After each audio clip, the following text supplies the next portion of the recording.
नमस्कार, पुनः आप सभी का एक बार स्वागत है। पीवाईक्यू की क्लास की तरह ये क्लास भी आपको आज रिकॉर्डेड फॉर्म में प्रीमायर के रूप में मिल रही है। आज की इस क्लास में हम चूंकि पिछली क्लास में हमने उच्चतम न्यायालय तक के पोर्शन को कवर कर लिया था, तो आज की इस क्लास से हम उच्च न्यायालय वाले पोर्शन को कवर करेंगे। दैट मीन्स कि हाई कोर्ट वाला जो भी पोर्शन आता है, हाई कोर्ट संबंधी जो भी बातें आती हैं, उन सबको हम यहाँ से क्या करेंगे, चालू करेंगे। ठीक है। हाईकोर्ट संबंधित जो भी बातें आती हैं उनको हम यहाँ से क्या करते हैं, अपनी प्रारंभ करते हैं। सबसे पहले क्या आता है, हाईकोर्ट के बारे में वर्णन कहाँ पे मिलता है, हाईकोर्ट के बारे में संविधान में कहाँ पे उल्लेख किया गया है, सबसे पहली ये बात आती है। ठीक है। तो जैसा कि हमने पीछे देखा हुआ, उसके जस्ट उल्टी बातें यहाँ पे आ जाएंगी। पीछे हमने 124 देखा हुआ था, तो उसके उल्टी बातें यहाँ पे क्या आ जाएगी, 214 आ जाएगी। उसकी उल्टी बात क्या जाएगी, 214। ठीक है। तो संविधान में अनुच्छेद 214 में, कहां पर, अनुच्छेद 214 में, ये सब लिखते जाएंगे आप। संविधान में अनुच्छेद 214 में क्या किया गया है, राज्यों के लिए उच्च न्यायालय की व्यवस्था की गई है। राज्यों के लिए उच्च न्यायालय की व्यवस्था की गई कि प्रत्येक राज्य में एक न्यायालय होगा, प्रत्येक राज्य में एक उच्च न्यायालय होगा, ऐसी व्यवस्था की गई है। लेकिन लेकिन संसद क्या करेगी, विधि के माध्यम से। संसद, अब ये अनुच्छेद 214 में लिखा हो, पहली बात क्या लिखी गई कि प्रत्येक राज्य के लिए एक न्यायालय होगा, प्रत्येक राज्य के लिए एक हाईकोर्ट होगा, ये बात लिखी गई है। दूसरा, यहीं पर एक और बात लिखी गई है कि संसद संसद कानून के माध्यम से, संसद क्या कर सकती है, कानून के माध्यम से दो से अधिक राज्यों के लिए क्या कर सकती है, एक ही उच्च न्यायालय की स्थापना कर सकती है। मतलब जैसे उदाहरण की बात कर लेते हैं कि नॉर्थ ईस्ट के जो राज्य हैं, उन नॉर्थ ईस्ट के राज्यों में क्या चीज देखने को मिलती है आपको, कि एक ही गुवाहाटी उच्च न्यायालय के तहत कई राज्य शामिल हैं, गुवाहाटी उच्च न्यायालय के तहत कई राज्य शामिल हैं। मतलब एक से अधिक राज्यों के लिए अथवा दो या दो से अधिक राज्यों के लिए एक ही हाईकोर्ट की व्यवस्था कौन कर सकता है, संसद कर सकती है। कैसे करेगी,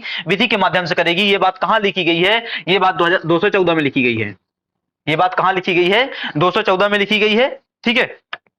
अब आते हैं इनकी संवैधानिक स्थिति में। अब हम आते हैं उच्च न्यायालय की संवैधानिक स्थिति क्या होती है। ठीक है। उच्च न्यायालय की संवैधानिक स्थिति क्या होती है।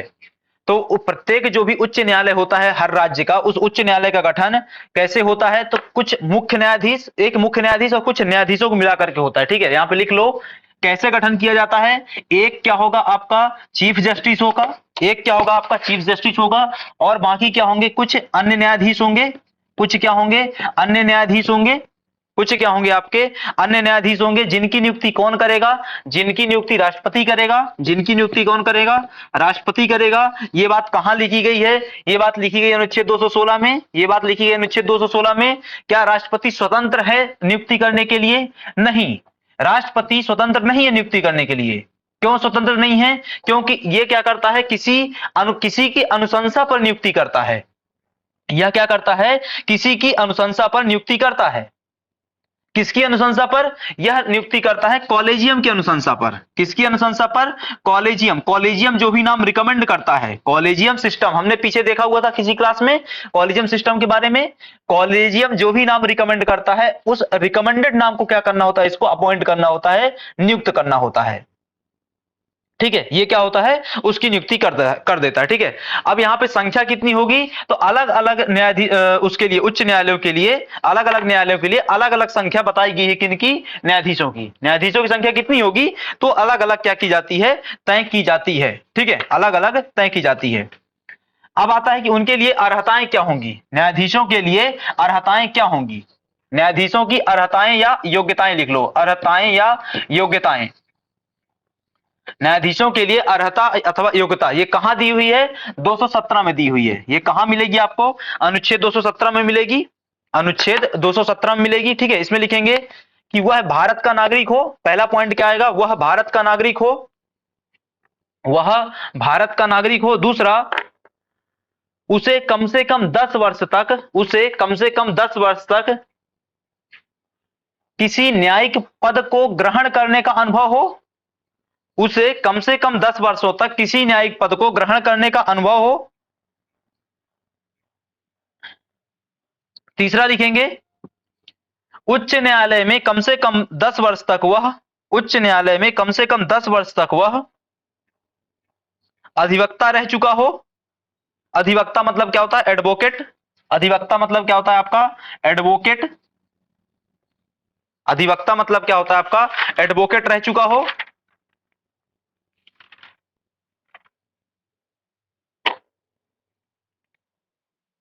ठीक है। अब लिखेंगे इनकी नियुक्ति, न्यायाधीशों की नियुक्ति, लिखोगे नियुक्ति। अब भाई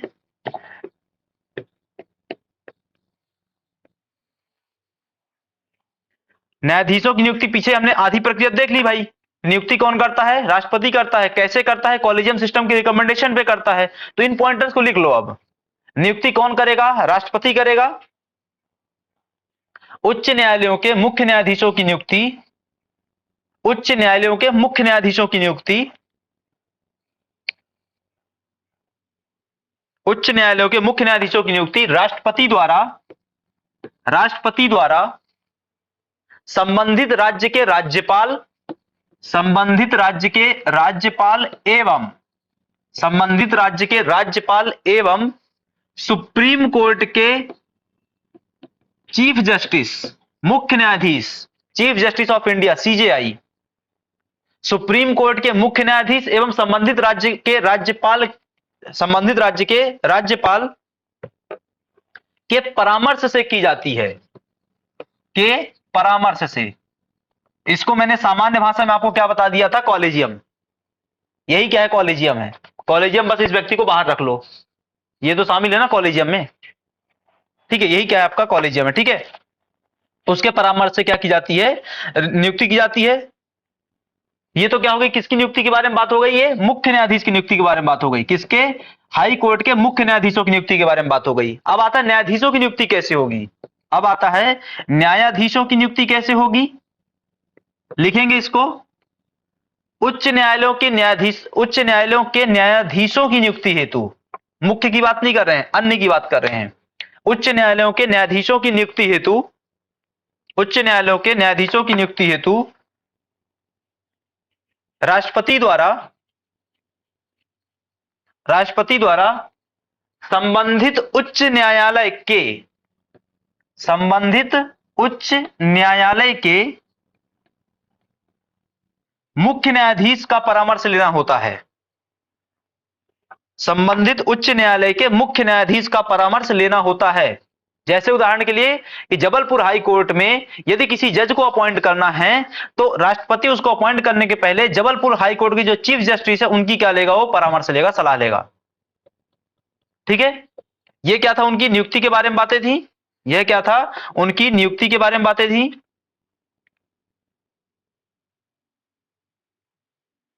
ठीक है। अब यहां पे जो अभी नियुक्ति की हम बातें कर रहे हैं, दरअसल इनकी नियुक्ति को लेकर के पहले एक व्यवस्था बनाई गई थी, बाद में उसको क्या कर दिया गया? खत्म कर दिया गया, ठीक है। पहले एक व्यवस्था बनाई गई थी, बाद में उसको क्या कर दिया गया? खत्म कर दिया गया। वो क्या था आपका? 99th कॉन्स्टिट्यूशनल अमेंडमेंट, एनजेएसी, लिख लो इसको। 99वां संविधान संशोधन अधिनियम, 99वां संविधान संशोधन अधिनियम, उसके तहत क्या की गई थी? राष्ट्रीय न्यायिक, लिख लो इसको, राष्ट्रीय न्यायिक नियुक्ति आयोग, नेशनल जुडिशियल अपॉइंटमेंट कमीशन, राष्ट्रीय न्यायिक नियुक्ति आयोग के गठन की बात की गई थी। लेकिन इस एनजेएसी अथवा 99th कॉन्स्टिट्यूशन अमेंडमेंट को सुप्रीम कोर्ट द्वारा कब क्या कर दिया गया था? नल एंड वॉइड घोषित कर दिया, मतलब विधि शून्य घोषित कर दिया था। ये कब लाया गया था? 2015 में लाया गया था। कब लाया गया था? 2015 में लाया गया था। यह नियुक्ति के लिए था, यह लोअर कोर्ट्स में नियुक्ति के लिए था, यह मतलब उच्च न्यायालय और उसके नीचे के न्यायालयों में नियुक्ति के लिए था। लेकिन इसको क्या कर दिया गया? विधि शून्य घोषित कर दिया गया था। इसको विधि शून्य घोषित कर दिया गया। अब लिखेंगे इसमें कार्यवाहक मुख्य न्यायाधीश। क्या लिखेंगे? कार्यवाहक मुख्य न्यायाधीश। कार्यवाहक मुख्य न्यायाधीश कहां से आएगा? लिखेंगे इसको, अनुच्छेद 223 के अनुसार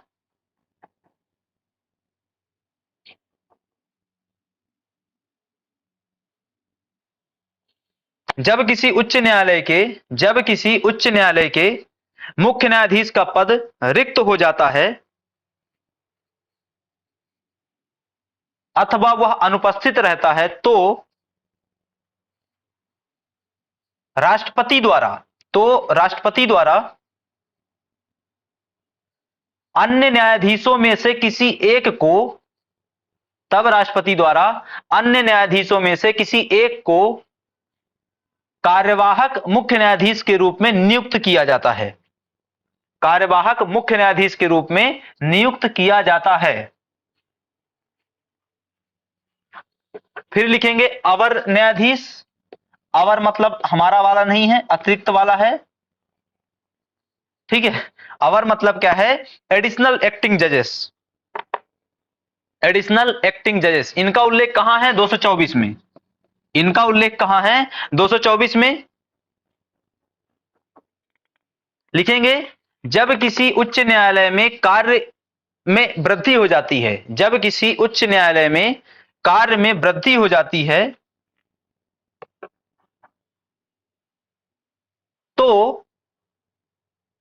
तो कार्य बोझ को कम करने के लिए, कार्य बोझ को कम करने के लिए राष्ट्रपति द्वारा 2 वर्षों हेतु, कितने? 2 वर्ष के कार्यकाल के लिए 2 वर्षों हेतु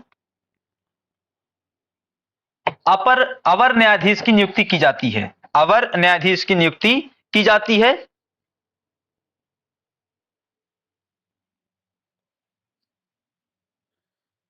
ठीक है, अब अगला लिखेंगे इसमें सेवानिवृत्त न्यायाधीशों की नियुक्ति। अगला लिखेंगे सेवानिवृत्त न्यायाधीशों की नियुक्ति। हम सभी हाईकोर्ट के अंतर्गत पढ़ रहे हैं। ठीक है, सेवानिवृत्त न्यायाधीशों की नियुक्ति में लिखेंगे 224 ए लिखो, अनुच्छेद 224 ए, रिटायर्ड जज अपॉइंटमेंट। रिटायर्ड जज अपॉइंटमेंट,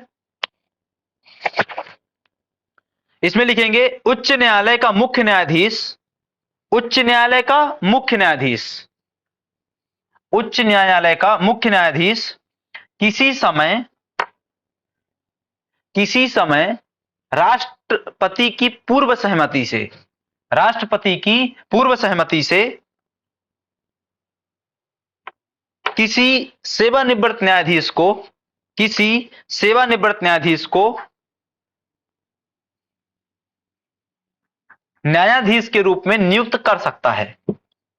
राष्ट्रपति की पूर्व सहमति से नियुक्ति कौन करेगा? जो भी चीफ जस्टिस है वो करेगा, हाई कोर्ट का।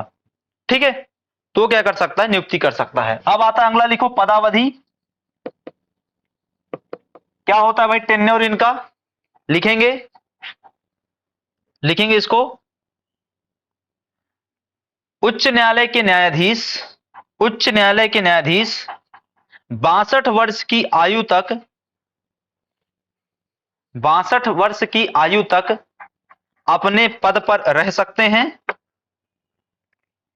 62 वर्ष की आयु तक अपने पद पर रह सकते हैं। 62 के पहले ये क्या होता था? 60 होता था। 62 के पहले ये क्या होता था? 60 होता था। लिख लेंगे इसको 15वें संविधान संशोधन अधिनियम, 15वें 15th कॉन्स्टिट्यूशनल अमेंडमेंट, 15वें संविधान संशोधन अधिनियम 1963 के माध्यम से, 1963 के माध्यम से उच्च न्यायालयों के न्यायाधीशों का कार्यकाल, उच्च न्यायालयों के न्यायाधीशों का कार्यकाल 60 से बढ़ाकर 62 किया गया था। 60 से बढ़ाकर 62 किया गया था।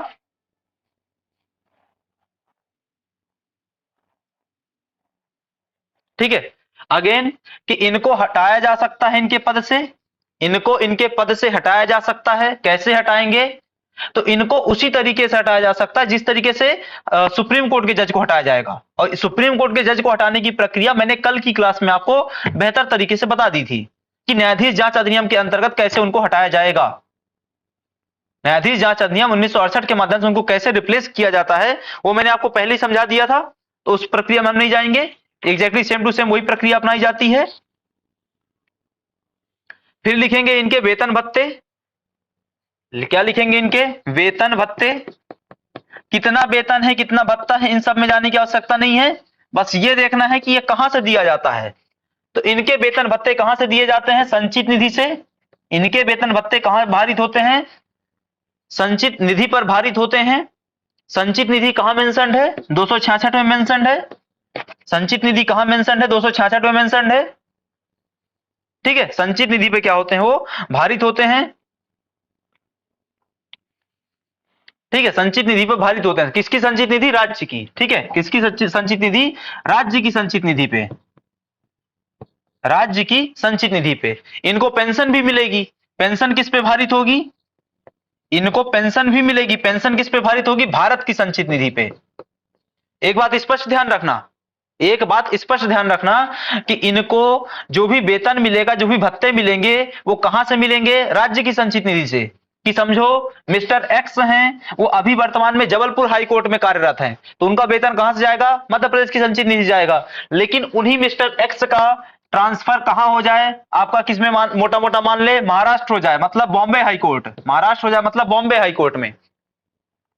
तो भाई फिर उनका वेतन भत्ता कहां से जाएगा? महाराष्ट्र की संचित निधि से जाएगा। लेकिन जब ये 62 वर्ष की आयु के पश्चात क्या हो जाएंगे? रिटायर हो जाएंगे, तो पेंशन मिलेगी। पेंशन कहां से मिलेगी? भारत की संचित निधि से मिलेगी।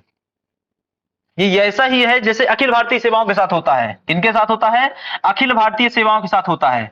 आईएएस, आईपीएस और फॉरेस्ट सर्विसेज। वेतन भत्ते कहां से जाते हैं? राज्य की संचित निधि से जा रहे होते हैं। राज्य पैसा देता है। लेकिन उनको पेंशन जो मिलती है वो कहां से मिलती है? केंद्र से मिलती है। पेंशन कहां से मिलेगी? केंद्र से मिलेगी। यदि मिलती रही आगे भी तो ठीक है, यदि आगे मिलती रही तो कहां से मिलेगी? केंद्र से मिलेगी। अब लिखो न्यायाधीशों की स्वाधीनता, स्वतंत्रता, मतलब कैसे ये क्या है? इंडिपेंडेंटली काम कर पाता है। न्यायाधीशों की स्वतंत्रता, न्यायाधीशों की स्वतंत्रता लिखेंगे। उच्च न्यायालय के न्यायाधीशों की स्वाधीनता, उच्च न्यायालयों के न्यायाधीशों की स्वाधीनता निम्न प्रकार से सुनिश्चित की जाती है। निम्न प्रकार से सुनिश्चित की जाती है। पहला प्रकार क्या होता है? पहला प्रकार क्या होता है? अनुच्छेद 202 के तहत जो आप पीछे भी जस्ट पढ़ लिए कि इनका पैसा कहां से जाएगा? संचित निधि से जाएगा। इनका पैसा कहां से जाएगा? संचित निधि। इसका मतलब कि इनकी वेतन भत्तों में क्या है? वो नकारात्मक परिवर्तन नहीं किया जा सकता, कटौती नहीं की जा सकती है। इनके वेतन भत्तों में कटौती नहीं की जा सकती, संचित निधि भारित होते हैं। लिख लो अनुच्छेद 202 के तहत उनको वेतन भत्तों की सिक्योरिटी प्रदान की गई है, संचित निधि से भारित होता है, इस प्रकार से उसको प्रदान किया गया है सुरक्षा। दूसरा लिखेंगे उसी में, दूसरा लिखेंगे उसी में, ठीक है। इनके वेतन, इसको अलग से कहीं पे लिख लो ब्रैकेट में, इनके वेतन भत्तों में कोई अलाभकारी परिवर्तन नहीं होगा, ये तो हमने डिस्कस कर लिया। लेकिन वो अलाभकारी परिवर्तन हो सकता है कुछ परिस्थितियों में, और उस समय कोई प्रश्न नहीं उठाया जाएगा स्वतंत्रता पर। अब वो परिस्थिति कौन सी है? एकमात्र परिस्थिति वित्तीय आपातकाल। वो परिस्थिति क्या है? वित्तीय आपातकाल। लिख लेंगे उसको 360। वित्तीय आपातकाल कहां? 360 में लिख लो उसको। और साथ ही साथ क्या लिख लो? 221। 221 में भी सेम चीज मेंशन्ड है। 221 और 360 में सेम चीज मेंशन्ड है कि वित्तीय आपातकाल के दौरान उनके वेतन भत्तों में कटौती की जा सकती है। यह हो गई स्वतंत्रता। दूसरी स्वतंत्र तरीके से कैसे लिखेंगे स्वतंत्रता? दूसरे तरीके से कैसे लिखेंगे स्वतंत्रता, उसको लिखिए अनुच्छेद 218। अनुच्छेद 218, अनुच्छेद 218 में क्या बात की गई है? हाई कोर्ट के जजेस को हटाने की बात की गई है। हाई कोर्ट के जजेस के हटाने की बात की गई है। क्या हम उनको डायरेक्टली राष्ट्रपति ऐसे ही हटा सकता है? चुटकी बजाए हट गया? नहीं हटा सकता। उसके लिए क्या करना पड़ेगा? हमको उसी प्रक्रिया का पालन करना पड़ेगा जिस प्रक्रिया से सुप्रीम कोर्ट के न्यायाधीशों को हटाया जाता है। हाई कोर्ट के न्यायाधीशों को हटाने के लिए हमको उसी प्रक्रिया का पालन करना पड़ेगा जिस प्रक्रिया से सुप्रीम कोर्ट के चीफ जस्टिस और जस्टिस को हटाते हैं। मतलब न्यायाधीश जांच अधिनियम 1968 के तहत दी गई प्रक्रिया जो हमने कल डिस्कस की थी। इस तरीके से क्या होता है? हम उसकी स्वतंत्रता, पद की स्वतंत्रता को हम क्या करते हैं? सुनिश्चित करते हैं।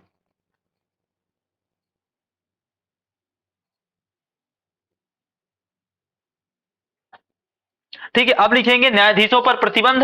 ये तो स्वतंत्रता हो गई, तो कुछ सीमाएं भी तो होंगी ना भाई उनकी। लिखें उनको सीमाएं, लिखें, प्रतिबंध लिख लो, सीमाएं या प्रतिबंध लिखो। क्या सीमा है, क्या प्रतिबंध है?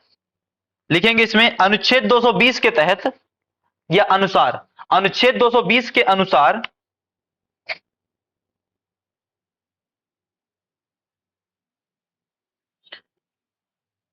अनुच्छेद 220 के अनुसार हाई कोर्ट का, हाई कोर्ट के न्यायाधीश, हाई कोर्ट के स्थायी न्यायाधीश, हाई कोर्ट के स्थायी न्यायाधीश,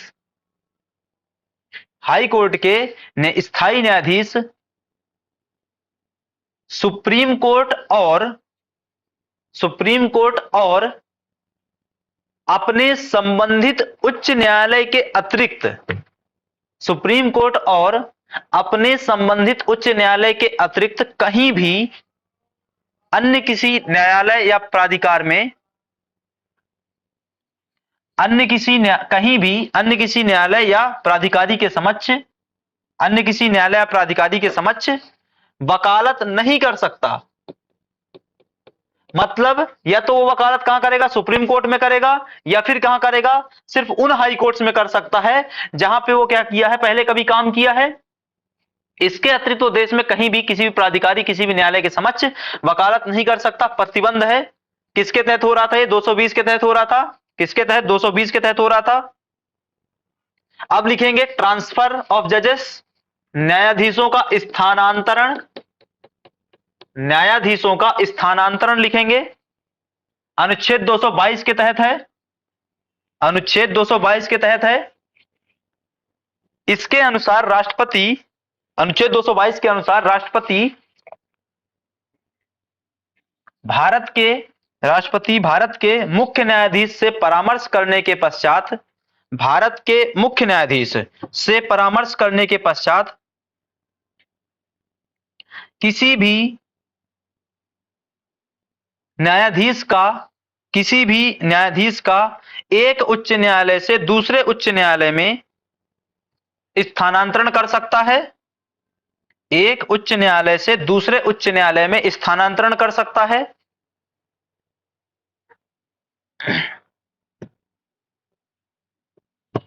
अब आ जाओ उच्च न्यायालय के क्षेत्राधिकार। जैसे हमने सुप्रीम कोर्ट के क्षेत्राधिकार देखे थे, वैसे ही उच्च न्यायालय के क्षेत्राधिकार देख लो, ज्यूरिसडिक्शन जिसको बोलते हैं।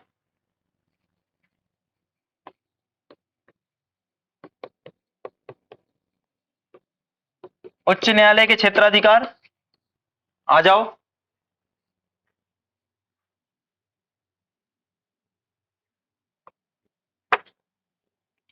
सबसे पहले उसमें क्या जाता है, अपीलीय क्षेत्राधिकार लिखो। अपीलीय क्षेत्राधिकार किनके निर्णयों के अगेंस्ट अपील होगी यहां पे, तो जितने भी अधीनस्थ न्यायालय हैं उन सभी के निर्णयों के अगेंस्ट यहां पे क्या की जा सकती है, अपील की जा सकती है। जितने भी क्या हैं आपके लोअर कोर्ट्स हैं, ठीक है, supreme court, high court, lower court, जिला एवं सत्र न्यायालय, जिला एवं सत्र न्यायालय और अन्य प्रकार के जो भी न्यायालय आते हैं आपके, कुटुंब न्यायालय हो गया, आपका राजस्व न्यायालय हो गया, आदि आदि, उन सब के खिलाफ यहां पे क्या की जा सकती है, अपील की जा सकती है।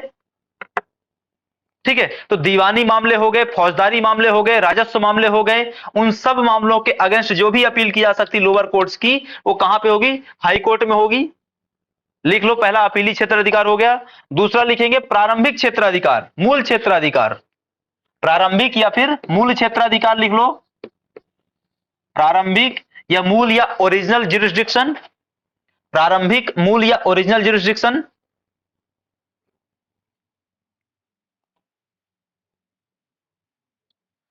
अनुच्छेद 226 के अनुसार लिखो, अनुच्छेद 226 के अनुसार, अनुच्छेद 226 के अनुसार मूल अधिकारों के उल्लंघन के संबंध में, मूल अधिकारों के उल्लंघन के संबंध में एवं अन्य कानूनी अधिकारों के उल्लंघन हेतु, एवं अन्य कानूनी अधिकारों के उल्लंघन हेतु, हेतु काट के संबंध कर लेना, ठीक है, अन्य कानूनी अधिकारों के संबंध में प्रारंभिक क्षेत्राधिकार हाईकोर्ट के पास होता है। अब यहां पे एक बात स्पष्ट रखो, क्या कि भाई मौलिक अधिकारों के उल्लंघन के संबंध में आप अनुच्छेद 32 के तहत सुप्रीम कोर्ट के पास भी जा सकते हैं, और 226 के माध्यम से आप मौलिक अधिकारों के उल्लंघन में किसके पास जा सकते हैं, हाई कोर्ट के पास जा सकते हैं। अब यहां पे ध्यान क्या बात रखनी है आपको कि भाई इसके तहत जो 32 के तहत आप उल्लंघन होने पे जा रहे हैं, वो सिर्फ और सिर्फ किस चीज के लिए जा सकते हैं, मौलिक अधिकार के लिए जा सकते हैं। किसके लिए जा सकते हैं, मौलिक अधिकार के लिए। मतलब यदि अन्य किसी अधिकार का आपका उल्लंघन होता है, कानूनी अधिकार का, तो आप नहीं जा सकते हैं, खत्म बात। मौलिक अधिकारों के अतिरिक्त अन्य किसी अधिकार का उल्लंघन होता है तो आप सीधे सुप्रीम कोर्ट नहीं जा सकते हैं। किसके माध्यम से, अनुच्छेद 32 के माध्यम से। लेकिन हाईकोर्ट में मौलिक अधिकारों के अतिरिक्त अन्य किसी अधिकार का भी यदि उल्लंघन होता है तो भी आप क्या कर सकते हैं, हाईकोर्ट जा सकते हैं अनुच्छेद 226 के तहत। जैसे उदाहरण के लिए कि यदि आपके संपत्ति के अधिकार का उल्लंघन होता है, संपत्ति के अधिकार वर्तमान में क्या है, कानूनी अधिकार है, किसके तहत, 301 के तहत। यदि आपके संपत्ति के अधिकार का उल्लंघन होता है तो आप सीधे सुप्रीम कोर्ट नहीं जा सकते अनुच्छेद 32 के तहत, लेकिन आप सीधे सीधे कहां जा सकते हैं, हाईकोर्ट जा सकते हैं अनुच्छेद 226 के तहत। इसका मतलब यह हुआ कि उच्च न्यायालय का जो प्रारंभिक क्षेत्र अधिकार है वो ज्यादा व्यापक है, ज्यादा क्या है, व्यापकता लिया हुआ है। क्यों? क्योंकि यह मूल अधिकारों के साथ साथ अन्य कानूनी अधिकारों को भी शामिल करता है, जबकि सुप्रीम कोर्ट का मौलिक क्षेत्र अधिकार क्या है, सीमित है। इसके बाद लिखो लेख या रिट जारी करना। अंगली शक्ति अंगला क्षेत्र अधिकार लिखेंगे, लेख या रिट जारी करना, लेख या रिट जारी करना। अब अगेन वही लेख रिट जारी करने की शक्ति कहां से आएगी, 226 से ही आएगी, 226 से ही आएगी। और अगेन वहां पे उसी चीज के लिए कि इनकी रिट मौलिक अधिकारों के साथ साथ कानूनी अधिकारों के लिए भी जारी हो जाएगी, जबकि सुप्रीम कोर्ट की रिट सिर्फ और सिर्फ किसके लिए जारी होगी, मौलिक अधिकारों के लिए जारी होगी। तो उच्च न्यायालय का क्षेत्राधिकार क्या हो गया, रिट के मामले में विस्तृत हो गया, जबकि सुप्रीम कोर्ट का क्षेत्राधिकार रिट के मामले में क्या हो गया, सीमित हो गया। ठीक है। अब इसके बाद लिखेंगे प्रशासनिक क्षेत्राधिकार। इसके बाद लिखेंगे प्रशासनिक क्षेत्राधिकार।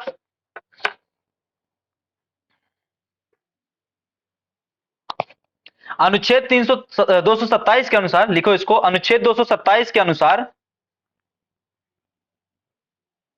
प्रत्येक उच्च न्यायालय को अपनी अधिकारिता के अधीन स्थित, प्रत्येक उच्च न्यायालय को अपनी अधिकारिता, किसी भी उच्च न्यायालय की अधिकारिता कितनी होती है, किसी भी उच्च न्यायालय की अधिकारिता उस संबंधित राज्य का जो भी क्या होगा, जियोग्राफिकल एरिया होगा उतने में ही होती है, बस, उससे ज्यादा नहीं। तो उस राज्य में जितने भी क्या आएंगे, अधीनस्थ न्यायालय आएंगे, उन सब को रेगुलेट करने का अधिकार किसके पास होगा, हाई कोर्ट के पास होगा। जैसे उदाहरण के लिए कि मध्य प्रदेश में जितने भी अधीनस्थ न्यायालय हैं उन सब को नियंत्रित करने का, रेगुलेट करने का अधिकार किसके पास है, जबलपुर हाई कोर्ट के पास है। मतलब प्रशासनिक अधिकार हो गया वो क्या हो गया, प्रशासनिक अधिकार।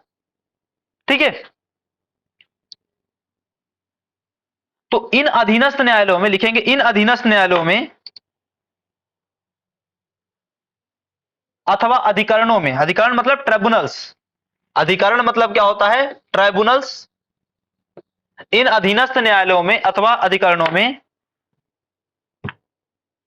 प्रशासनिक गतिविधियों को नियंत्रित करने का दायित्व संबंधित उच्च न्यायालय का होता है।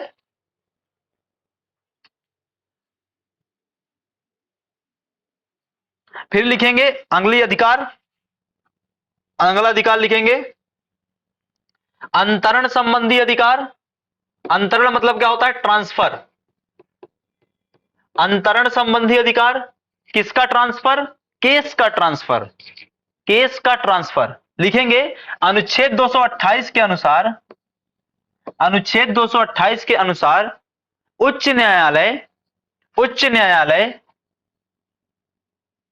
कॉमा देके लिखेंगे अधीनस्थ न्यायालयों में लंबित किसी भी वाद को, अधीनस्थ न्यायालयों में लंबित किसी भी वाद को, अधीनस्थ न्यायालयों में लंबित किसी भी वाद को, वाद मतलब केस, किसी भी वाद को अपने पास हस्तांतरित कर सकता है, अपने पास हस्तांतरित कर सकता है, ट्रांसफर कर सकता है। ठीक है। अपने पास वो क्या कर सकता है, हस्तांतरित कर सकता है।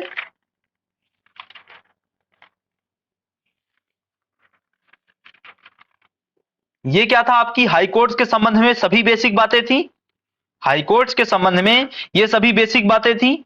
अब कुछ फैक्चुअल डेटा लिख लेते हैं हम। अब क्या करते हैं, कुछ फैक्चुअल डेटा लिख लेते हैं।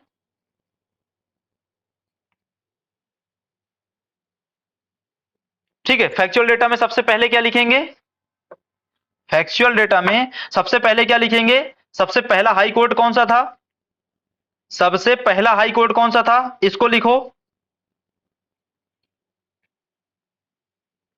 ठीक है। सबसे पहले लिखो कोलकाता हाई कोर्ट, सबसे पहले लिखो कोलकाता हाई कोर्ट, कलकत्ता बोल लो, आपकी मर्जी। ठीक है, कलकत्ता, कलकत्ता हाई कोर्ट कब स्थापित किया गया था? 2 जुलाई 1862 को। 2 जुलाई 1862 को कहां स्थापित किया गया? कलकत्ता में, कलकत्ता में। ठीक है, उसके बाद लिखेंगे बंबई हाई कोर्ट या मुंबई हाई कोर्ट, यह कब स्थापित किया गया? 14 अगस्त, लिखेंगे 14 अगस्त 1862 को, 14 अगस्त 1862 को। तीसरा लिखेंगे, तीसरा लिखेंगे Madras high court, Madras high court कब स्थापित किया गया? 15 अगस्त 1862 को, 15 अगस्त 1862 को, 15 अगस्त 1862 को। उसके बाद लगातार ढेर सारे हाईकोर्ट स्थापित होते रहे, बस एक अलग से इसमें लिख लीजिए प्रयागराज हाईकोर्ट। इलाहाबाद ही लिखो अभी, तो अभी क्या लिखो? इलाहाबाद लिखो, क्योंकि हाईकोर्ट का नाम अभी नहीं बदला गया है, शहर का नाम बदल लिए, हाईकोर्ट का नहीं बदले हैं। ठीक है, तो इलाहाबाद हाईकोर्ट कब स्थापित किया गया था? 1866 में। कब स्थापित किया गया था? 1866 में, 1866 में।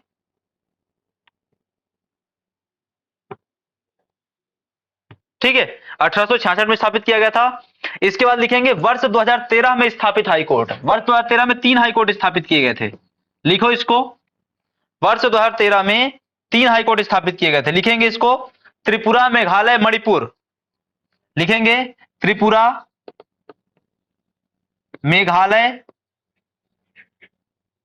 मणिपुर। त्रिपुरा, मेघालय, मणिपुर स्थापित किए गए थे। ठीक है, एक और पॉइंट लिखो, 5 जुलाई 2016 को, 5 जुलाई 2016 को केंद्रीय मंत्रिमंडल ने, केंद्रीय मंत्रिमंडल ने मद्रास, कलकत्ता और बॉम्बे, यही शब्द लिखना है, मद्रास, कलकत्ता और बॉम्बे हाईकोर्ट का नाम बदल करके, मद्रास, कलकत्ता और बॉम्बे हाईकोर्ट का नाम बदल करके चेन्नई, कोलकाता और मुंबई किया था। मद्रास चेन्नई हो गया, कलकत्ता कोलकाता हो गया, बॉम्बे मुंबई हो गया। कब हुआ? 2016 में, 5 जुलाई 2016 को। फिर लिखेंगे इसमें लेटेस्ट न्यायालय कौन सा हमारे देश का? लेटेस्ट मतलब जो अभी एकदम नजदीकी में स्थापित किया गया, लिख लो इसको। 1 जनवरी 2019 को, 1 जनवरी 2019 को, 1 जनवरी 2019 को आंध्र प्रदेश हाईकोर्ट की स्थापना की गई थी। आंध्र प्रदेश हाईकोर्ट की स्थापना की गई थी, क्योंकि जून 2014 में, जून 2014 में क्या किया गया था? आंध्र प्रदेश राज्य का विभाजन किया गया था। आंध्र प्रदेश राज्य 2 हिस्सों में विभाजित हुआ। कौन कौन से हिस्से? आपका तेलंगाना और आंध्रा। तेलंगाना के पास पहले से वो थी, जुडिशरी थी, कहां पर? हैदराबाद में, लेकिन इनके पास नहीं थी। तो इनकी जुडिशरी कहां स्थापित की जानी थी? आपकी अमरावती में। कहां पर? अमरावती में। ठीक है, ये क्या है आपका हाईकोर्ट के बारे में। अब यहां पे एक अलग से पॉइंट लिखो, संयुक्त उच्च न्यायालय। संयुक्त उच्च न्यायालय मतलब ऐसे कौन कौन से उच्च न्यायालय हैं जो एक से अधिक क्या करते हैं? राज्यों को, मतलब 2 या 2 से अधिक राज्य अथवा यूटी को कवर करते हैं। लिखेंगे इसको,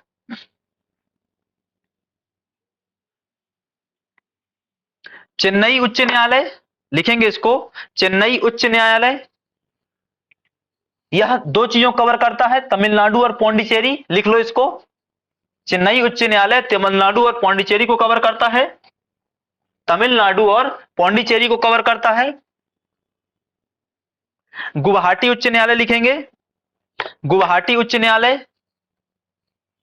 यह 3 चीजों को कवर करता है, अरुणाचल प्रदेश, असम, मिजोरम और नागालैंड। लिखेंगे इसको, अरुणाचल प्रदेश, असम, मिजोरम, नागालैंड। इसके बाद आता है केरल उच्च न्यायालय। केरल उच्च न्यायालय 2 चीजों कवर करता है, केरल स्वयं को और लक्षद्वीप को। लक्षद्वीप को। इसके बाद आता है आपका कोलकाता उच्च न्यायालय। कोलकाता उच्च न्यायालय यह दो चीजों को कवर करेगा, वेस्ट बंगाल को और अंडमान निकोबार को। वेस्ट बंगाल, अंडमान निकोबार। इसके बाद लिखेंगे मुंबई उच्च न्यायालय। मुंबई उच्च न्यायालय में लिखेंगे, इसमें तीन चीजें आएंगी, महाराष्ट्र आएगा, लिखेंगे गोवा आएगा, और क्या आएगा, दमन दीव आएगा। उसमें लिख लो पूरा दादर नागर दमन दीव, पूरा आजकल एक ही यूटी ना, वो तो दादर नागर दमन दीव सब एक ही है आजकल, ठीक है। तो ये आ गया आपका। इसके बाद लिखेंगे पंजाब हरियाणा हाई कोर्ट, चंडीगढ़ बोल सकते हैं उसको, Chandigarh high court. Chandigarh high court में दो चीजें आएंगी, तीन चीजें आएंगी कायदे से, पंजाब भी आएगा, हरियाणा भी आएगा और चंडीगढ़ भी आएगा। चंडीगढ़ यूटी है, तीन चीजें उसमें आती हैं, ठीक है, चंडीगढ़ हरियाणा और पंजाब। नाम क्या है उसका, पंजाब हरियाणा न्यायालय, है कहां, चंडीगढ़ में है। ये क्या था आपका, संयुक्त वाली व्यवस्था थी। ये क्या था आपका, संयुक्त वाली व्यवस्था थी, ठीक है।